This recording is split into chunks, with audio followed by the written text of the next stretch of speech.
काल रात्री दापोली शहरात तणावपूर्ण वातावरण आहे. परिसरात असणाऱ्या सुवर्णदुर्ग किल्ल्यावर मद्यपींनी धुडकूस घातला होता. या मद्यपींना काही हिंदुत्ववादी कार्यकर्त्यांनी हटकण्याचा प्रयत्न केला.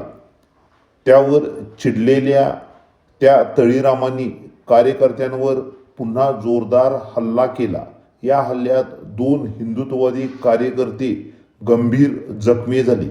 घडलेल्या घटनेमुळे शहरात तणावपूर्ण वातावरण निर्माण झाले. दापोली शहराच्या मध्यभागी असलेल्या चौकात मोठ्या संख्येने तरुण जमा झाले होते. तणावपूर्ण परिस्थिती पोलिसांनी नियंत्रणात आणण्याचा प्रयत्न केला. शेवटी मोठ्या पोलीस बंदोबस्तात जमलेल्या तरुणांना पोलिसांनी हटकले. मात्र अजूनही दापोली परिसरात तणावपूर्ण वातावरण आहे.